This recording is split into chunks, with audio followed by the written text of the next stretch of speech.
ہمارے رشتے ہیں ضرورت کے، لالچ کے. جب تک لالچ پورا ہوتا ہے رشتہ ہوتا ہے. حالانکہ رشتے ضرورت کے نہیں ہونے چاہیے، رشتے عقیدت کے ہونے چاہیے، رشتے محبت کے ہونے چاہیے. اور روحانی زندگی میں اگر کوئی رشتہ لالچ کا ہو تو وہ تو 2 قدم نہیں چلتا، ٹوٹ جاتا ہے. عقیدت اور محبت اور احترام کا جو رشتہ ہوتا ہے وہ مضبوط ہوتا ہے، وہ ہمیشہ چلتا ہے، اس کے اندر پختگی ہوتی ہے. وفا اس رشتے کے اندر آتی ہے جس رشتے کے اندر کوئی لالچ. ہمارے زمانے کے اندر یہ شور ہو گیا ہے کہ کام پیارا ہے چام نہیں پیارا. اس شور نے رشتوں میں کمزوری ڈال دیا، دراڑیں پیدا کر دی. ہم لوگوں کو پیار ہو گیا ہے سامنے والا کتنا، اور جب تک ہمارے کام کا کوئی شخص رہتا ہے تب تک ہمارا تعلق بھی رہتا ہے، اور جب وہ ہمارے کام کا نہیں ہوتا تب تک ہمارا اس کے ساتھ تعلق ٹوٹ جاتا ہے. یاد رکھیے میرے بھائی، جب رشتے کی یہ بنیاد ہو نا پھر اس میں وفا نہیں ہوتی. پھر اس میں وفا، آپ کہتے ہیں سامنے والا وفا نہیں کر رہا، تو بھائی وفا کی بنیاد ہی نہیں تھی یہ رشتہ. رشتے لگانے کا لوگوں کو بہت شوق ہے، حالانکہ رشتہ لگانا اتنا مشکل نہیں جتنا نبھانا مشکل ہے. ہم ساری زندگی یہ ثابت کرنے کی کوشش کرتے رہتے ہیں کہ ہمارا جو فلاں آدمی سے تعلق ہے وہ بڑا مضبوط ہے. ہم یہ بتاتے رہتے ہیں کہ مجھے تجھ سے بڑا پیار، اور بتانا بھی چاہیے. نبی پاک صلی اللہ علیہ وسلم نے فرمایا جس سے محبت ہو اسے بتایا کرو کہ مجھے تجھ سے محبت ہے، تاکہ وہ بھی تم سے پیار کرے. یہ بتا دینا چاہیے، لیکن بتانے کا حکم ہے، ساری زندگی ثابت کرنے کا حکم نہیں. ہم ساری زندگی یہ ثابت کرتے رہتے ہیں کہ میں بڑا فرمانبردار ہوں آپ کا، میں بڑا تابعدار ہوں، میں آپ سے بڑی محبت کرتا ہوں. یہ ثابت کرتے رہتے ہیں. رشتے نبھانے سے بات بنتی ہے، ثابت کرنے سے بات نہیں بنتی. ایک تعلق کا پودا آپ نے لگایا زمین میں، چھوٹا سا پودا، اس کے سامنے کھڑے ہو کے آپ سارا دن کہتے رہیں کہ وہ پودے مجھے تجھ سے بڑی محبت ہے، میں تجھے بڑا چاہتا ہوں، میرا تیرے ساتھ بڑا رشتہ ہے، میرا تیرے ساتھ بڑا تعلق ہے. سارا دن پودے کو یہی کہتے رہے. اور چھوٹے سے پودے، مجھے تجھ سے بڑا پیار ہے، میں رات بھی تجھے خواب میں دیکھ رہا تھا، کل بھی مجھے تو یاد آ رہا تھا، پرسوں بھی مجھے تو یاد آ رہا تھا. تو اس سے وہ پودا پروان نہیں چڑھے گا. پروان چڑھانے کے لیے اسے پانی دینا ضروری ہے. پروان چڑھانے کے لیے اسے جڑی بوٹی سے بچانا ضروری ہے. اسے پروان چڑھانے کے لیے اس پودے کو دھوپ اور چھاؤں مناسب فراہم کرنا ضروری ہے. سارا دن ثابت کرنے سے پودا پروان نہیں چڑھے گا. میرے بھائی، رشتے بتانا چاہیے، ضروری ہے. نبی پاک صلی اللہ علیہ وسلم نے حکم دیا. ہم سارا دن ثابت کرتے رہتے ہیں، لیکن رشتے پروان چڑھانے کے لیے جس پانی کی ضرورت ہوتی ہے، جس دھوپ چھاؤں کی ضرورت ہوتی ہے، رشتوں کے بیچ جو جڑی بوٹی آ رہی ہوتی ہے اسے کاٹنے کی جو ضرورت ہوتی ہے، وہ کام ہم کرتے نہیں. ثابت کرنے سے رشتے مضبوط نہیں ہوتے. چاہے روزانہ آپ ملاقات کر کے ثابت کریں کہ مجھے پیار بہت زیادہ ہے، رشتے عمل کرنے سے مضبوط ہوتے ہیں. نبی پاک سید عالم صلی اللہ تعالی علیہ وسلم نے رشتوں کی مضبوطی کا حکم دیا ہے. عرض کی یا رسول اللہ صلی اللہ علیہ وسلم، صحابی نے پوچھا حضور مجھے سب سے زیادہ کس صدقے کا ثواب ملے گا؟ ترغیب و ترہیب میں حدیث موجود ہے. حضور کس صدقے کا ثواب سب سے زیادہ ہے؟ تو اللہ کے رسول نے فرمایا تیرا رشتہ دار ہو، تجھ سے ناراض ہو اور ضرورت مند ہو. تجھ سے ناراض ہو ضرورت مند ہو تیرا اپنا، اس کو تو اگر صدقہ دے گا تو اللہ تجھے سب سے زیادہ اجر عطا فرمائے گا. رشتوں کو روح کا رشتہ بنائیں، وفا کا رشتہ بنائیں. وفا کا، کتے کا ذکر قرآن پاک میں آیا ہے، اس لیے آیا ہے کہ اس نے اللہ کے ولیوں سے وفا کی تھی. اسی آیا ہے کہ اس نے اللہ کے ولیوں کے ساتھ وفاداری کی تو اللہ نے اس کا ذکر قرآن. ایک بادشاہ تھا، بادشاہ جو ہوتے تھے ان کے اپنے اپنے مزاج ہوتے تھے. اس بادشاہ نے 4 5 6 کتے رکھے ہوئے تھے، اور کتے بڑے بڑے کتے تھے، اور بڑے وہ خونخوار کتے تھے، چیر پھاڑ کھا جاتے تھے، شیر جتنے ان کے قد تھے۔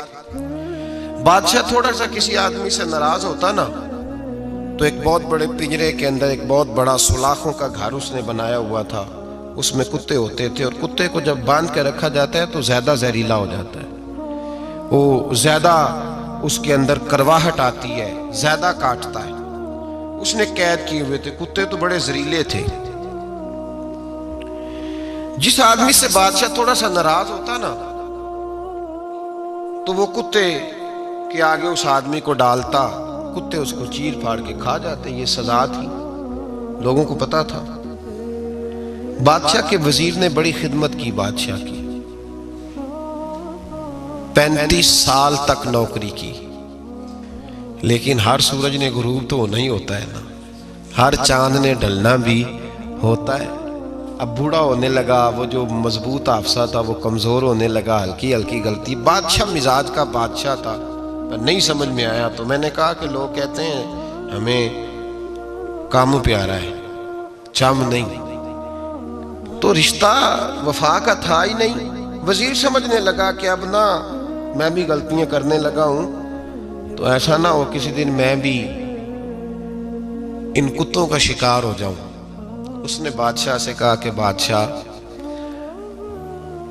مجھے آہستہ آہستہ معذرت کرنے لگا، قدم ہٹانے لگا کہ مجھے چھٹی دے دی جائے، اب میں بوڑھا ہو گیا ہوں۔ لیکن اس نے کہا نہیں نہیں، جب تک میری طبیعت نہیں مانتی تم نہیں جا سکتے۔ مطلق العنان لوگ تھے، وزیر خاموش ہو گیا، پریشان رہنے لگا، غلطی ہو گئی ہے تو پھینک دے گا۔ ایک تجویز اس کے ذہن میں آئی، وہ جو پنجرے، کتوں کے پنجرے پر محافظ بیٹھا تھا نا، جو ان کو کھانا ڈالتا تھا، روٹی ڈالتا تھا، گوشت دیتا تھا، اس کو ایک دن کہنے لگا یار تیری ڈیوٹی ہے سارا دن کتوں کو کھانا دینے کی، گوشت دینے کی، تو 2 4 دن ڈیوٹی مجھے نہیں دیتا؟ تو لے لے، میں تو پہلے ہی پریشان ہوں، سارا دن ان کی دیکھ بھال کرتا ہوں۔ اس نے کچھ تھوڑا سا گوشت لیا، پنجرے کے باہر کھڑے ہو کے کتوں کو ڈالا۔ اگلے دن تھوڑی روٹیاں لے آیا، کتوں کو ڈالی۔ 2 4 دن، ہفتہ، مہینہ، سال بھر، جتنا اس کو موقع ملا وہ دن بھر خدمت کرتا۔ بس وقت ایک دن آ گیا، بادشاہ کو کوئی بات اچھی نہ لگی، اس نے کہا اس بڈھے کو اٹھاؤ اور ڈالو کتوں کے پنجرے میں، ساری زندگی یہاں رہا، اسے ابھی تک نہیں پتا چلا میرے مزاج کا۔ جب اٹھا کے پنجرے میں ڈالا نا تو بجائے اس کے کہ کتے اسے کاٹ کھاتے، وہ اس کے پیر چومنے لگے، وہ پیر چومنے لگے، ہاتھ چومنے لگے، چاٹنے لگے۔ تو بادشاہ سامنے کھڑا تھا نظارہ دیکھنے کو کہ چیر پھاڑ کرتے تو خوش ہوا کرتا تھا، خونخوار درندے جیسی اس کی طبیعت ہو گئی۔ جب دیکھا وہ پیار کر رہے ہیں تو بادشاہ وزیر سے کہنے لگا یہ کیا ہے؟ تو وزیر رو پڑا، کہنے لگا تو سیاستدان تھا تو میں بھی سیاستدان تھا، ساری زندگی سیاست کی، لیکن دنیا داروں کے ساتھ رہا تو انجام یہ ہوا کہ مجھے اس پنجرے میں ڈال دیا گیا۔ دیکھ تو بہت بڑا سیانہ تھا اور میں بھی سمجھدار تھا، وزیر رہا، لیکن ہمارا روح کا رشتہ نہ بن سکا۔ ارے ہم سے تو یہ کتے ہی اچھے نکلے، تیری 40 35 سال خدمت کی تو تو نے کتوں کے آگے ڈال دیا، انہیں تو چند مہینے روٹی ڈالی ہے، میرے وفادار ہو گئے۔ چند مہینے روٹی، جنہ تنا وچ عشق نہ رچیا، کتے او نہ تھی چنگے، جنہ تنا وچ عشق نہ رچیا، کتے او نہ تھی چنگے، مالک دے کر راکھی کر دے، صابر بھکھے ننگے۔ اور بابا بلے شاہ صاحب فرماتے ہیں تو راتی جاگے تے شیخ صدا میں، راتی جاگ دے کتے تے تیتھوں اتے مالک دا در مول نہ چھڑ دے، پاویں مارو 100 جتے تے تیتھوں اتے رکھا سکھا کھا، دنے جار رکھاں وچ ستے، تیتھوں اتے ایک برکی دا قدر پچھانن، پاویں مالک ہو من ستے۔ ایک برکی دا اوپر کھڑے ہو کے کام نہیں کرانا پڑتا کہ میں کھڑا رہوں گا تو کام صحیح ہوگا، جاؤں گا تو نہ، ایک برکی دا قدر پچھانن، پاویں مالک ہو من